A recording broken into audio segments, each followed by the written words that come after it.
Un doigt pointe vers la lune, tant pis pour ceux qui regardent le doigt. Ce film sur la vie dans le zen, celle des moines, pointe vers une réalité dont les images ne peuvent être, tout au plus, que des signes.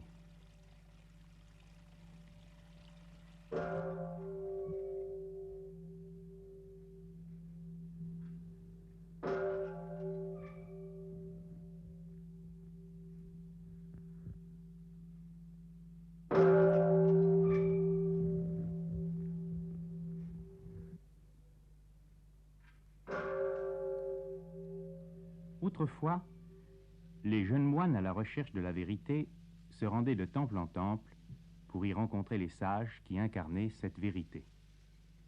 Aujourd'hui, c'est un maître itinérant, Taisen Deshimaru, qui nous conduit avec lui de monastère en monastère, où il est invité pour donner l'enseignement que lui-même a reçu de son propre maître, Kodo Sawaki.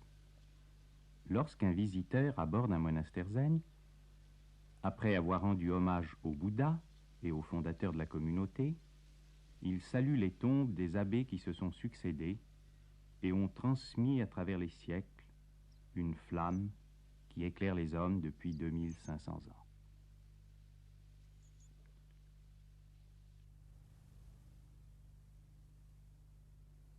Quand un maître, en japonais un sensei, rencontre un roshi, un abbé, la minutieuse et rigoureuse étiquette du zen, qui fut chinoise avant d'être japonaise, veut qu'il offre à la communauté une somme d'argent présentée dans une feuille de papier manuscrite.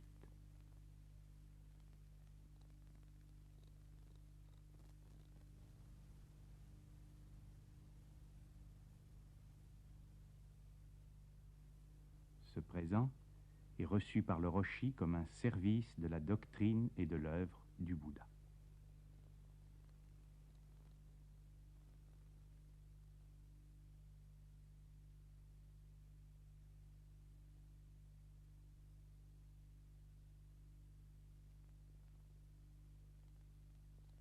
Ensemble, côte à côte, ces deux hommes qui ont donné leur existence à la réalité éternelle et universelle se prosternent pour consacrer humblement cette offrande.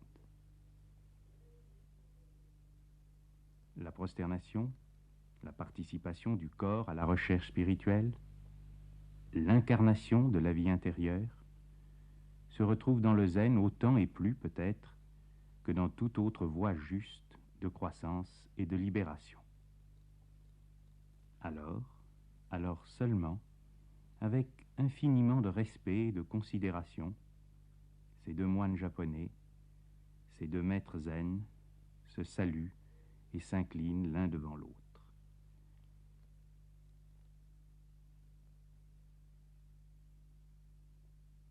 Alors la joie de la rencontre témoigne d'une communion issue de l'enracinement dans la source unique de toute existence, le royaume qui est au-dedans de nous.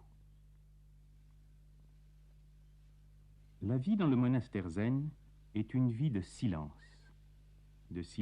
ponctué par le son de divers instruments en métal ou en bois, dont la vibration est toujours un appel à la vigilance, une aide bien précise donnée à ceux qui cherchent consciemment à s'éveiller. Le cœur, le saint des saints du monastère, c'est le dojo, la salle dénudée où la communauté pratique le zazen collectif, la rentrée en soi.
À l'aube, les moines terminent le premier zazen de la journée en honorant leur vêtement monastique, le kessa.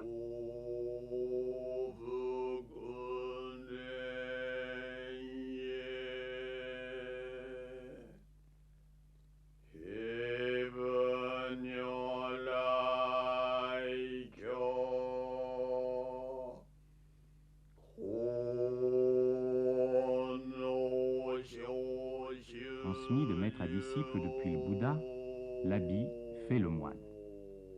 À l'origine, ce vêtement sacré de tout moine bouddhiste était fait de pièces et de morceaux, fait de chiffons inutilisables cousus ensemble. Et ce choix symbolisait l'idée que l'être aujourd'hui le plus abject peut être demain le sage le plus évolué. Dans le zen, le respect s'étend à tous les objets de l'existence quotidienne, en particulier au coussin, image du coussin d'herbe sur lequel s'assit le Bouddha Gautama lorsqu'il trouva en lui la réponse à la question suprême « Qui suis-je » 2500 ans plus tard, au cœur du Japon moderne, industrialisé, une nouvelle journée commence consacrée à cette même recherche, à cette même question fondamentale, dont la réponse seule peut donner un sens à tout le reste.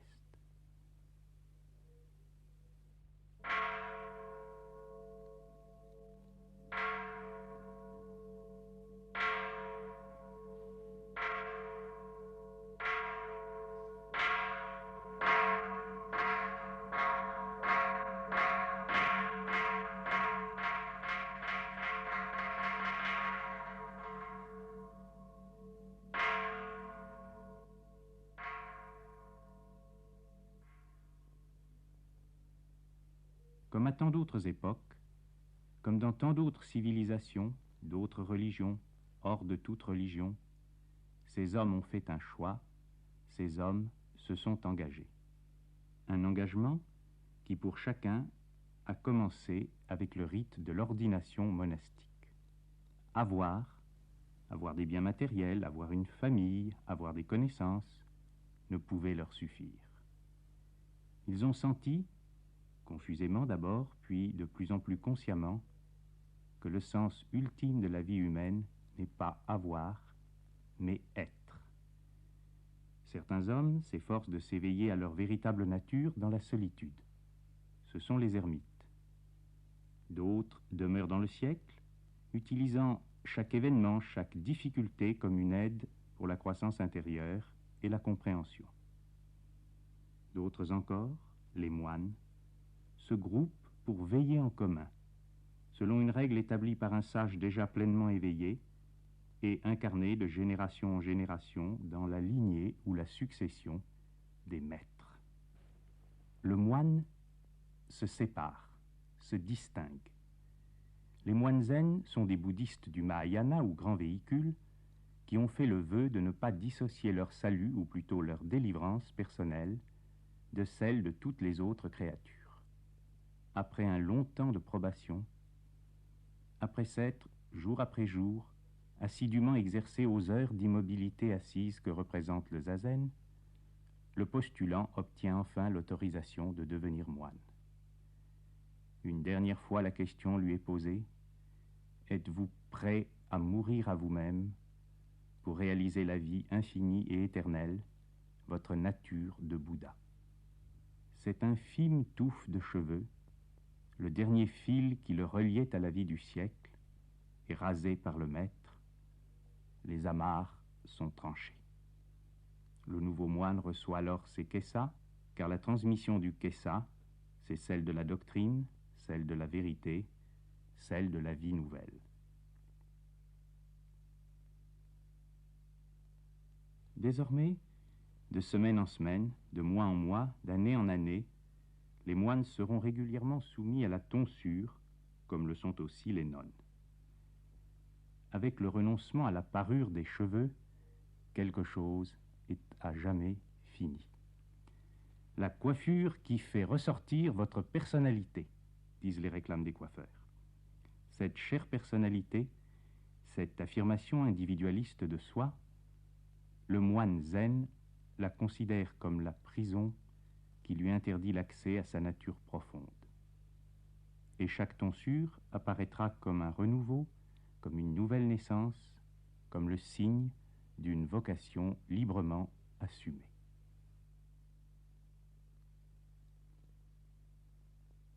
Seul celui qui a déjà parcouru le chemin de l'éveil peut guider ceux qui veulent s'y engager à sa suite. Comme dans toutes les voies, comme dans tous les enseignements ésotériques, la relation du maître au disciple est un des fondements du bouddhisme zen.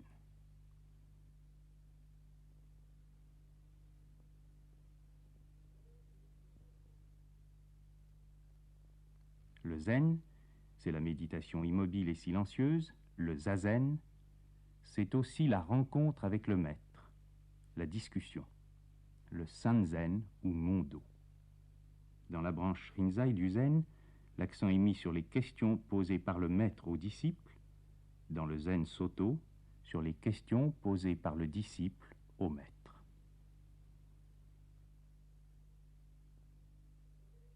Les prosternations, formes prises par le corps, influencent l'esprit. Elles permettent l'unification parfaite du geste et de la pensée, qui est l'essence même de la démarche zen. Le zen n'est ni philosophie ou jonglerie intellectuelle, ni ferveur émotionnelle capable de dépression autant que d'exaltation. Le zen est vie totale, réconciliant ce que l'homme moderne a opposé, exprimant à chaque instant la spontanéité créatrice, libre de tous les voiles que le mental interpose entre la réalité et nous. Mais le chemin vers cette glorieuse liberté, vers cette vie éternelle, passe par un entraînement implacable, une discipline sans merci. Ce n'est pas un enseignement au sens ordinaire du terme que le maître transmet aux disciples.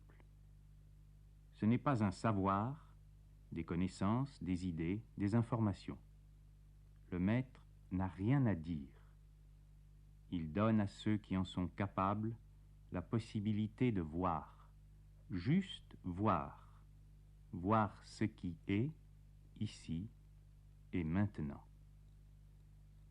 Le kyosaku, le bâton qui éveille en frappant certains centres vitaux connus de la science ancienne, est la véritable baguette magique, celle qui fait le seul miracle qui ne déçoive pas, celle qui ouvre la porte de l'éternité au cœur de l'instant.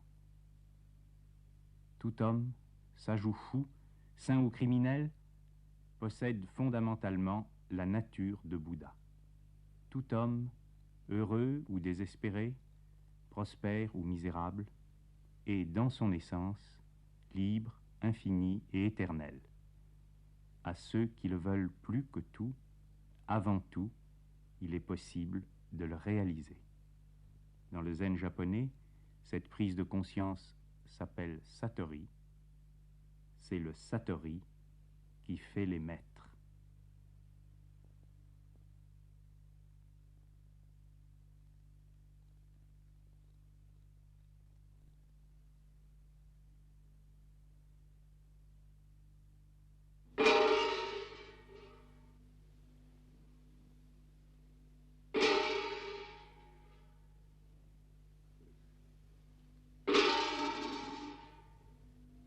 Le satori, c'est l'expérience même qui fut celle du Bouddha Gautama Sakyamuni. Chaque monastère zen contient un temple consacré à celui-ci où il est honoré et vénéré. Le zen a commencé historiquement en Inde il y a 2500 ans parce qu'un homme de naissance princière, devenu ascète et yogi, s'est un jour assis, immobile, au pied d'un arbre, décidé à trouver en lui la réponse à toutes les questions. En un sens, le zen est donc une forme du bouddhisme. Mais c'est aussi une vie, la vie, au-delà de toute forme religieuse, au-delà de tout dogme, au-delà de tout rite, l'expérience libératrice par excellence. Dans le Chan chinois, le zen japonais, les cérémonies sont considérées comme utiles, non comme indispensables. Le Bouddha a montré le chemin, c'est aux disciples de peiner à la tâche. Le Bouddha, c'est Gautama, mais c'est aussi cet abbé, c'est aussi vous, même si vous ne le savez pas, même si vous ne voulez pas le savoir.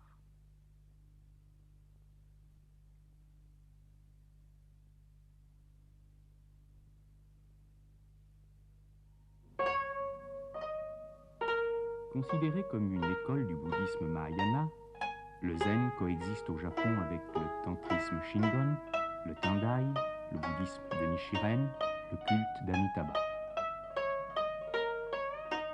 Le zen lui-même, transmis par le Bouddha à son disciple Mahakasyapa, fut d'abord indien. C'est un Indien, Bodhidharma, qui l'implanta en Chine et qui fut le premier patriarche de l'école extrême-orientale. En Chine, le zen assimila les enseignements du taoïsme et par le zen, le Japon a donc recueilli le double héritage de la culture indienne et chinoise.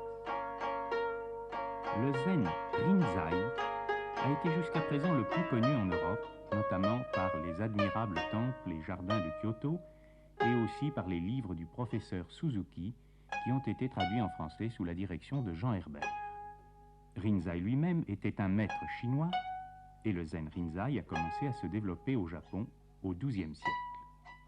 C'est au Rinzai qu'appartint le célèbre moine peintre Hakuin que le monde des arts découvre aujourd'hui. Soutenu par les aristocrates, le zen Rinzai, ils ont voulu témoigner par le langage contre le langage même, faire appel au mental pour mieux nous convaincre de la radicale impuissance de ce mental à saisir la vérité.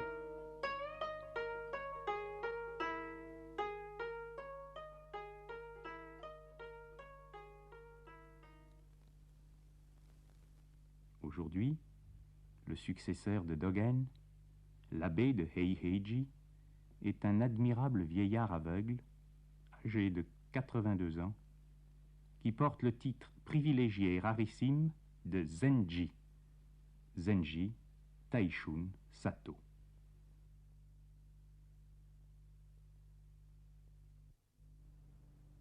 Une journée sans travail est une journée sans manger. Ce principe zen célèbre est aussi respecté aujourd'hui que dans les siècles passés. Tous les moines participent au travail, samu, considéré comme un élément essentiel de la discipline spirituelle.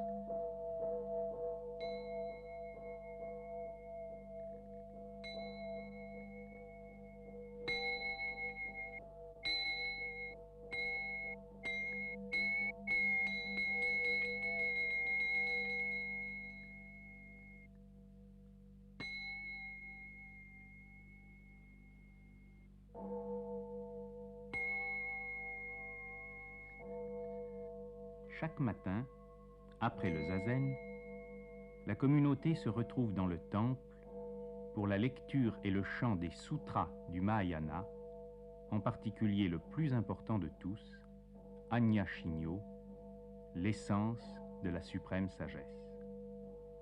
Si le dojo de zazen, exclusivement réservé aux moines, est rigoureusement interdit aux visiteurs, le temple et les cérémonies quotidiennes sont par contre accessibles aux laïcs.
Dans certains monastères soto-zen, le culte matinal est suivi par un rite tantrique. Le tantrisme, ensemble de doctrines et de techniques d'ascèse bouddhique enseignées dans des textes appelés tantras, est aussi une forme du Mahayana. C'est en particulier le bouddhisme des Tibétains et celui du Shingon japonais. Le zen soto de Maître Dogen s'est d'abord propagé dans des temples Shingon, transformés ensuite en monastères zen, et ceux-ci ont conservé la pratique des rites tantriques. Le tantrisme, d'ailleurs, comme le zen pur, est fondé sur le grand texte, si justement célèbre, de la Prajnaparamita, attribué au sage Nagarjuna.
Après les rites matinaux, la communauté des moines se retrouve autour de son abbé pour une collation appelée gyocha, origine de la cérémonie du thé.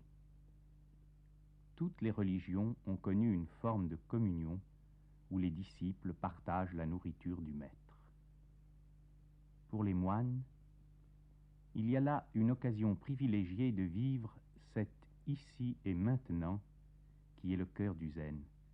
Une occasion privilégiée pour l'action juste, pour le geste parfait, celui qui engage l'être entier, corps, sentiment, pensée. Alors, dans un insignifiant détail, l'infini se révèle. Car la même activité, boire du thé par exemple, ou manger un gâteau, peut être accomplie de deux façons intérieurement bien différentes, consciemment ou en dormant, dans l'unification de toutes les énergies ou dans la dispersion. Ceux qui sont vigilants ne meurent pas, a dit le Bouddha, mais les inattentifs sont déjà comme morts. Le moine, le thé, le fait de boire ne sont plus qu'un. Toute dualité est transcendée.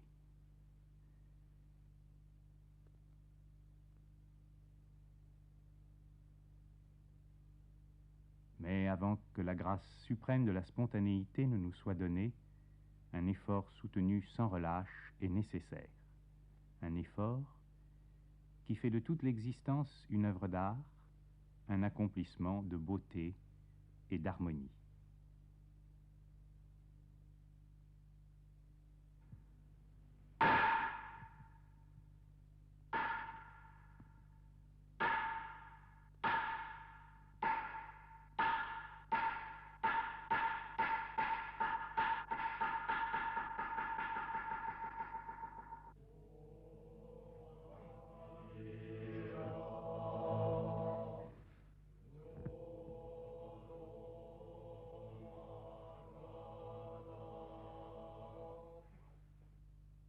L'être d'un homme, c'est le résultat subtil de la nourriture qu'il a absorbée.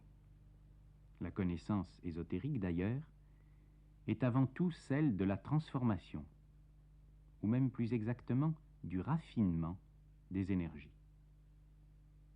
Toute la création consiste à manger et à être mangé.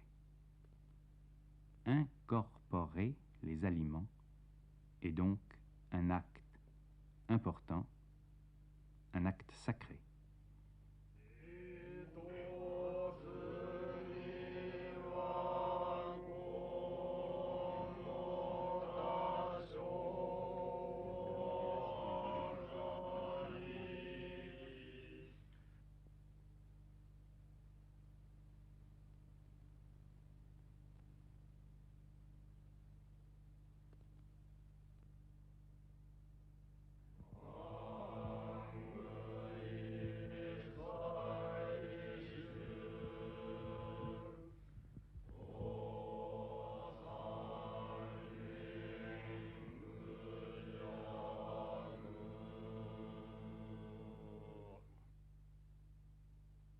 Quand j'ai sommeil, je dors, quand j'ai faim, je mange, dit la tradition du zen. Quand je mange, je mange. Je suis entièrement et parfaitement dans l'acte de manger.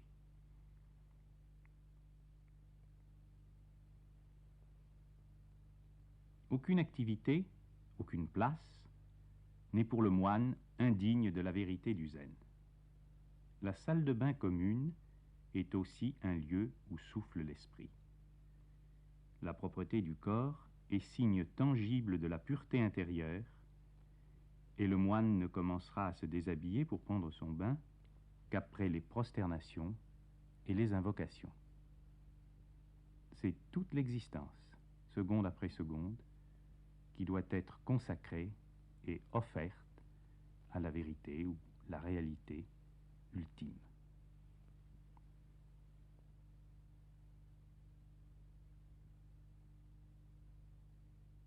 Même les toilettes, les latrines, renferment aussi une statue de divinité, statue qui peut très souvent être une sculpture de grand prix.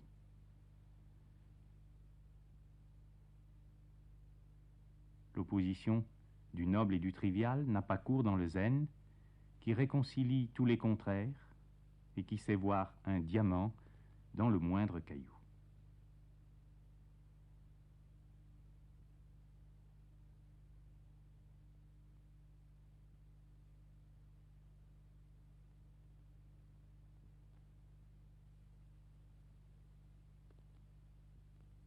À la porte du dojo, un écriteau indique que les moines sont en méditation.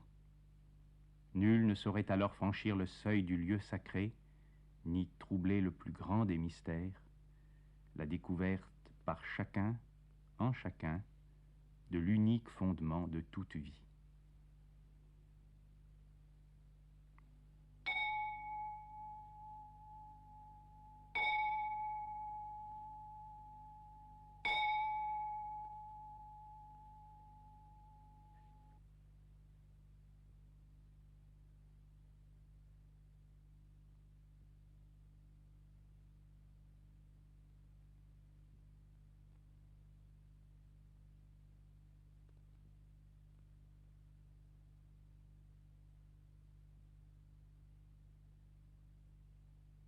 Dans un monastère Soto, les moines ne demeurent que quelques instants, le dos au mur. Le zazen se pratique face au mur, sauf pour le chef du temple, pour l'abbé, et pour le chef du dojo.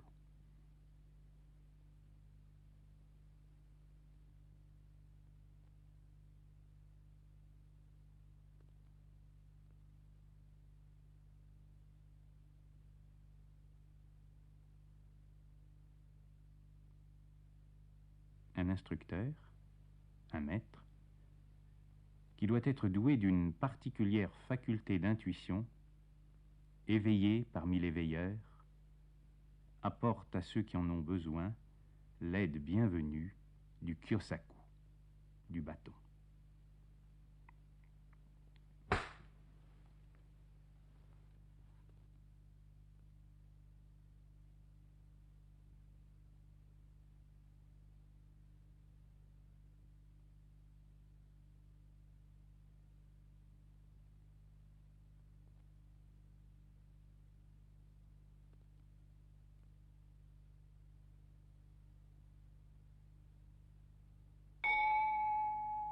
Puis, le zazen fini, le lourd rideau de toile noire est lentement relevé.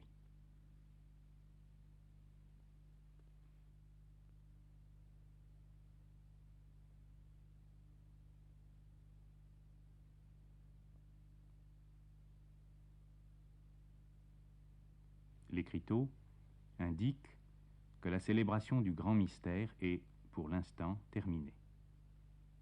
Mais une barrière de bambou interdit l'entrée du dojo à ceux qui n'ont rien à y faire.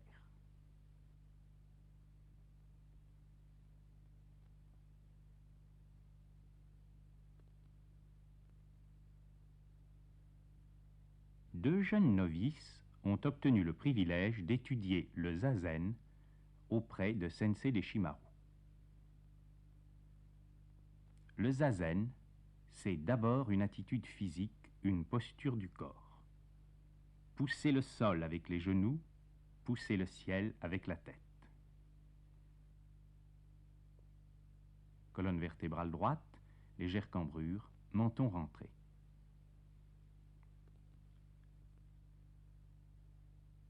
Avant la longue assise du zazen, le moine se meut quelques instants à partir du centre de gravité situé dans le bas-ventre.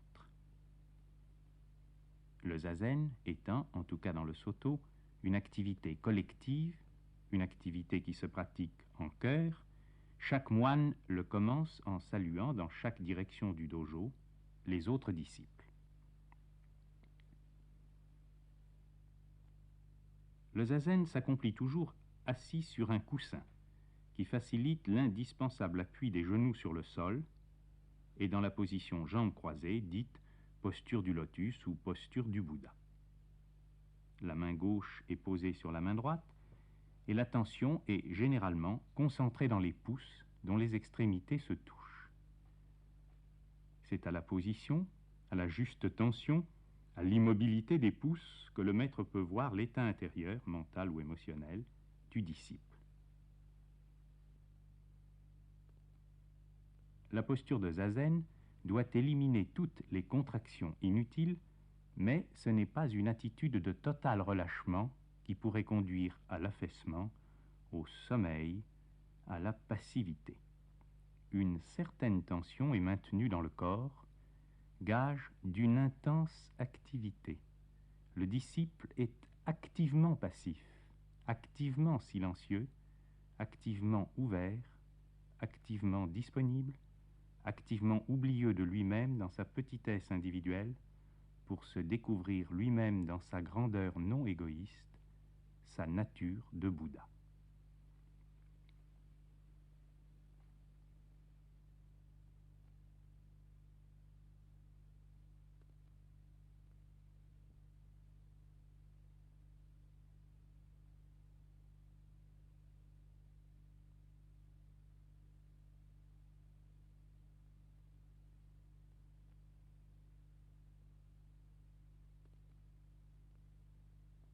Le débutant, le moine novice, oscille entre la contraction et la mollesse, entre la tension inutile et la torpeur, toujours menacé de retomber dans son sommeil et ses rêves. Mais le maître, lui, ne dort pas.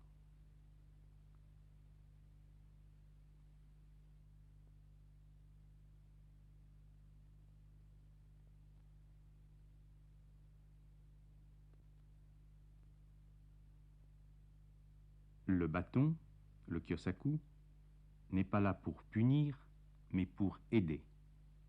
Parfois c'est le maître qui prend l'initiative du coup, parfois c'est le disciple qui demande à recevoir celui-ci. N'importe qui peut frapper avec un bâton, n'importe qui ne peut pas frapper avec le kyosaku. Connaître le point précis de l'épaule qui doit être touché demande science et maîtrise. Autant de disciples, autant de nature et de tempérament. Chacun doit être minutieusement guidé dans sa voie à lui, selon ses qualités et ses défauts, ses dons et ses lacunes.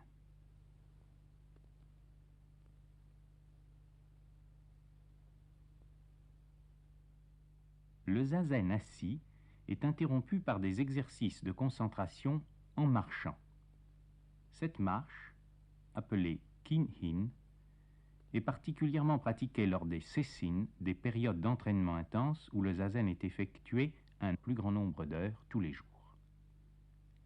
L'expiration, lente et prolongée, correspond à une tension. Le pied avant appuie sur le sol. Pendant ce temps d'expiration, la stabilité du moine est inébranlable, car la concentration de l'énergie se fait dans le bas-ventre, dans le hara. En même temps qu'il expire, au lieu de rentrer le ventre, le moine pousse au contraire les intestins. L'inspiration, correspondant au changement de pied, est un moment sans tension, un moment d'extension. C'est à l'inspiration, par exemple, que dans la pratique des arts martiaux, l'adversaire se révèle vulnérable. La position des mains, c'est le retournement de leur position dans la posture assise. Les paumes font maintenant face au sol. Pas plus dans le zen qu'ailleurs, la maturation ne s'effectue sans effort et une pratique assidue est indispensable.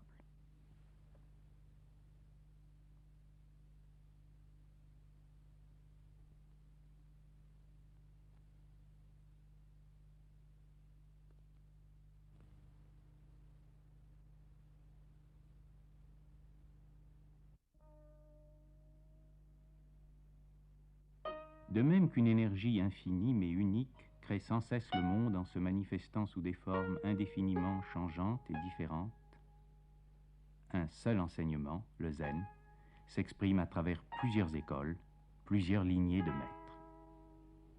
Bien moins connu que le rinzai ou le soto, parce que bien moins important numériquement, l'ordre Obaku, zen chinois à l'état pur, a pour monastère principal le temple de Mankupuji, non loin de Kyoto.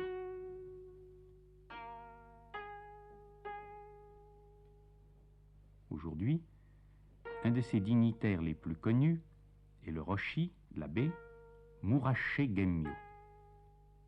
C'est un homme actif, réputé pour les travaux qu'il a fait entreprendre.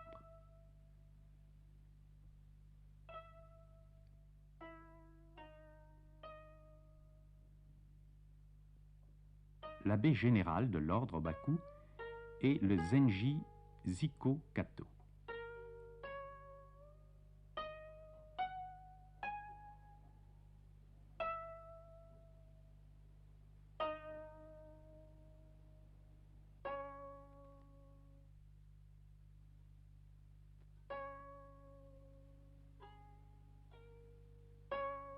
Le titre suprême de Zenji est confirmé par l'empereur du Japon lui-même. C'est dire la notoriété de ce maître, âgé de 85 ans, mais dont le visage de vieillard toujours jeune rayonne, irradie de force tranquille et de joie débordante.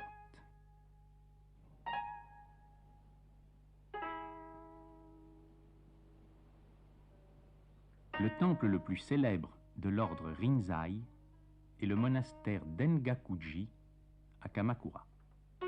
Le Rinzai, beaucoup moins centralisé que le Soto, est lui-même composé de nombreuses lignées traditionnelles.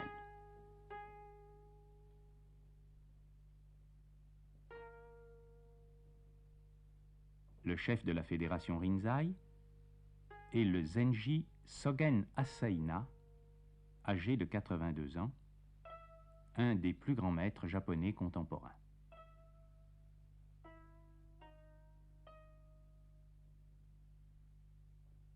Liberté, sagesse, paix. Oui, mais quel chemin pour en arriver là, à travers ce que la tradition du zen a toujours appelé le grand doute et la grande mort.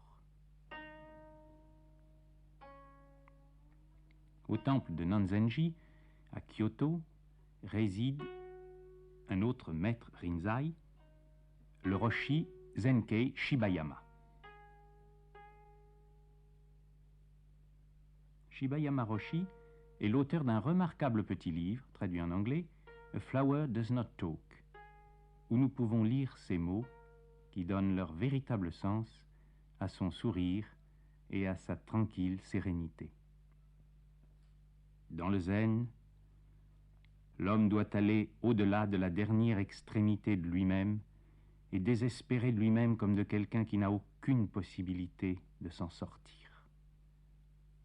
Trouver le vide en soi vient de cette expérience la plus amère qui, du gouffre du désespoir et de l'agonie, nous jette bas, corps et âme, devant l'absolu.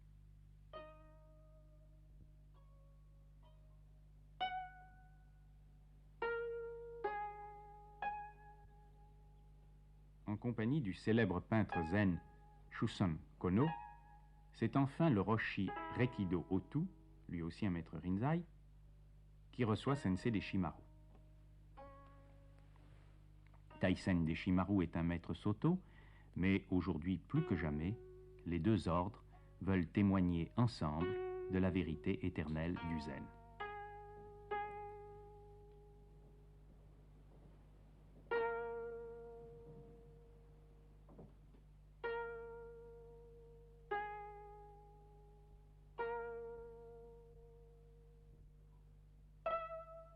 L'originalité du Rinzai, et ce qui le distingue à certains égards du Soto, est la méditation solitaire, individuelle, sur les koan.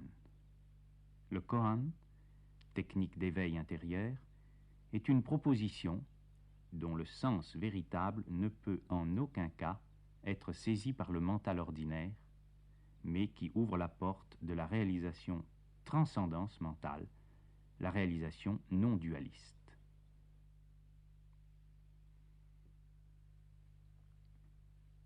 Comme toutes les autres formes du bouddhisme, le zen fait place aussi aux femmes, aux nonnes, telles les nonnes du monastère de Soheiji, près de Nagano.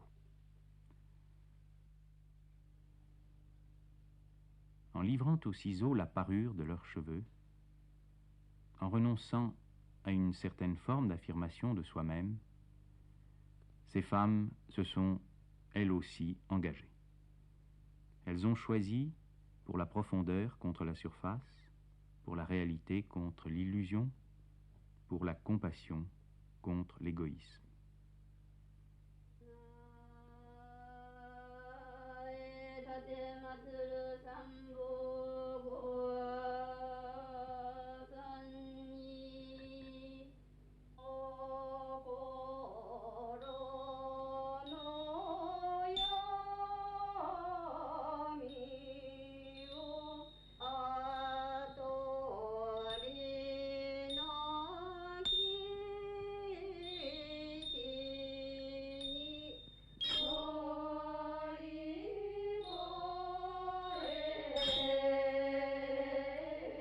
Ces femmes ne seront ni des épouses, ni des amantes, ni des mères. Une femme peut-elle accomplir son destin, atteindre son épanouissement parfait, sans avoir connu l'union avec l'homme, sans avoir mis d'enfant au monde? Seule leur joie qui demeure et leur paix qui dépasse toute compréhension pourraient nous répondre.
Si quelques grands monastères abritent 100 ou 200 moines, beaucoup ne réunissent qu'une poignée de disciples autour de leur maître. Le temple de Daidoin, entre Tokyo et Kyoto, est dirigé par le Roshi Asano, qui fut, comme Sensei Deshimaru, instruit par le célèbre Kodo Sawaki.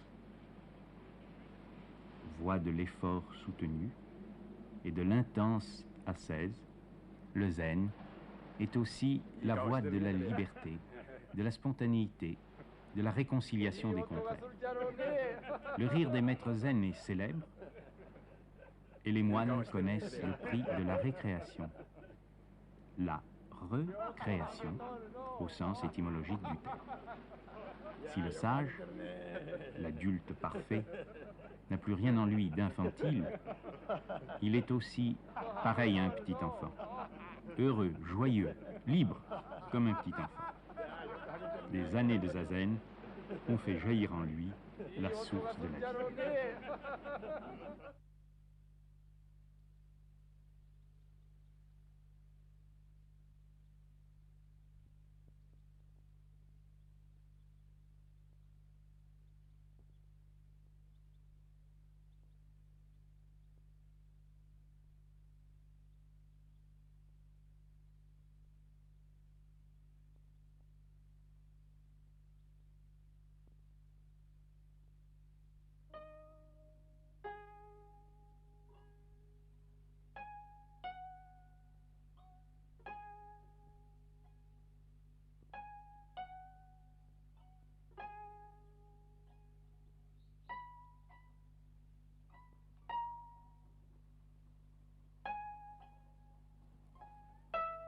Au cœur des montagnes, enfoui sous la neige plusieurs mois par an, le monastère Soto de Kashio-san.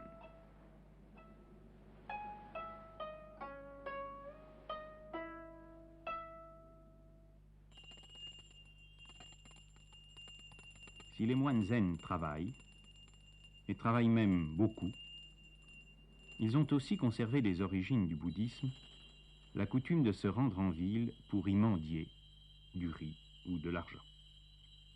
Le large chapeau de paille qu'ils revêtent à cette occasion leur cache le visage de celui qui donne ou qui refuse de donner.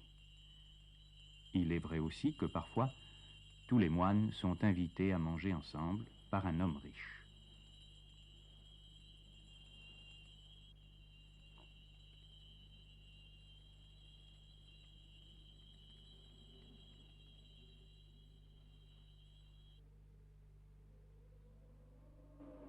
Au travail, tous participent.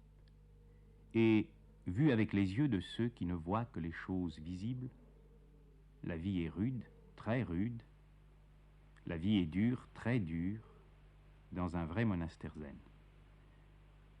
Mais nous sommes loin, oh oui, bien loin de toute trace de masochisme, de souffrance morbide, de déséquilibre.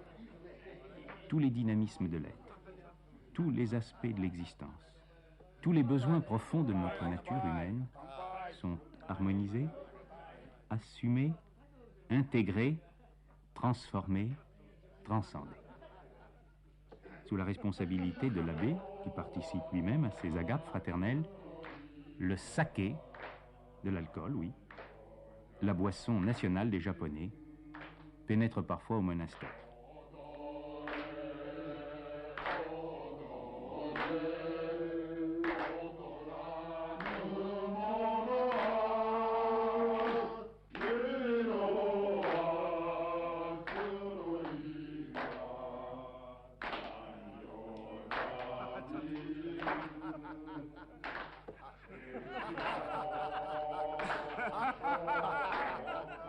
Si c'est ça la vie, haha, si c'est ça la vie que tous les moines font, ricanent ou se lamentent, ceux qui ne comprennent pas, ceux surtout qui ne veulent pas comprendre.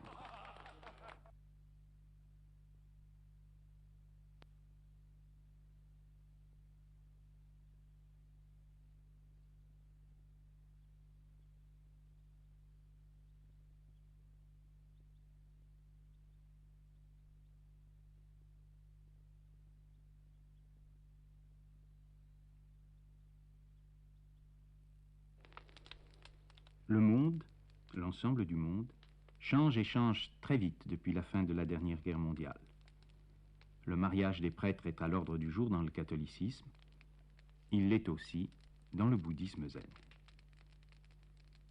Afin qu'il y ait au moins un moine dans chacun des temples zen disséminés du nord au sud de l'archipel nippon, les moines expérimentés qui résident seuls dans un monastère sont autorisés à se marier. Ils ont vécu pendant des années le sévère entraînement communautaire. Ils retournent dans les grands monastères pour les périodes des séchines. Ils peuvent officier comme pasteurs pour les laïcs lors des enterrements. Ils sont là, présents, parmi le peuple japonais. Le plus âgé des deux hommes qui entourent Taisen Deshimaru, soumis à l'ancienne règle du célibat, n'a pu être ordonné moine puisqu'il était marié. Mais il n'en est pas de même pour son fils, qui a femme et enfants.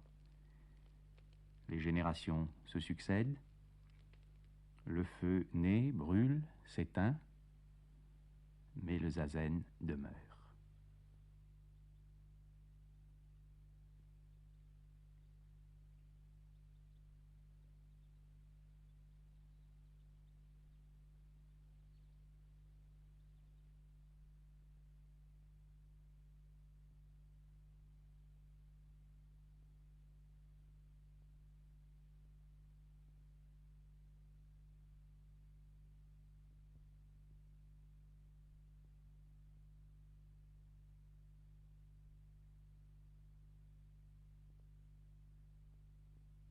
Dans le Rinzai aussi, comme dans le Soto, un homme et une femme peuvent chercher ensemble l'unique réalité, l'unique vérité, le royaume qui est au-dedans de nous.